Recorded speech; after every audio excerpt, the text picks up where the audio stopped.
নমস্কার বন্ধুরা, কেমন আছেন? আশা করি ভালো আছেন। আজ আমি করে দেখাবো পেঁয়াজ রসুন ছাড়া দই চিংড়ি।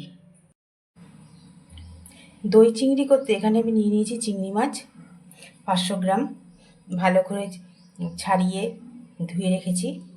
আর নিয়ে নিয়েছি অল্প আলু। যেহেতু চিংড়ি মাছগুলো একটু ছোট, তাই আলু নিয়েছি। যদি একটু বড় বড় চিংড়ি দিয়ে করা হয় তাহলে কিন্তু আলু না দিলেও চলবে। দই চিংড়ির মধ্যে আমি কোনো পেঁয়াজ রসুন ব্যবহার করব না।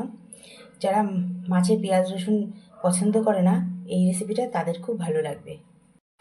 আর এখানে নিয়ে নিয়েছি কিছু পোস্ত আর আমন্ড।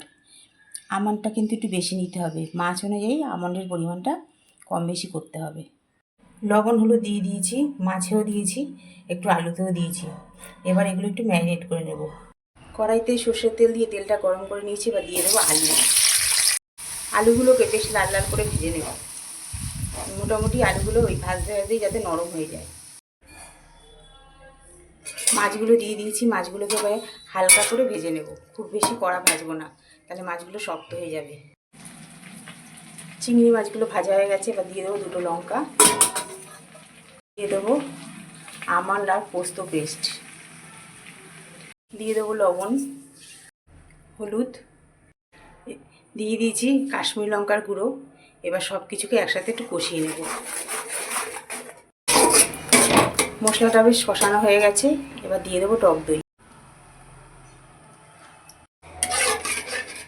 টক দইটাকে 2 মিনিট মতো কষিয়ে নেব।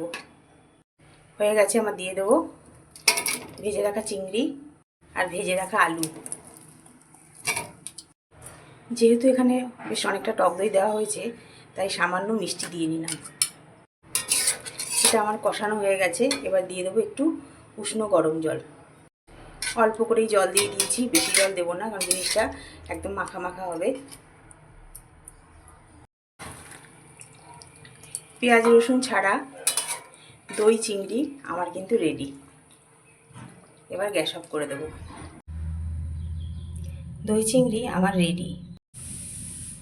আমার এই রেসিপিটি যদি আপনাদের ভালো লেগে থাকে তাহলে একটি লাইক, কমেন্ট, শেয়ার এবং আমার চ্যানেল মনের ইচ্ছেকে সাবস্ক্রাইব করার অনুরোধ রইল।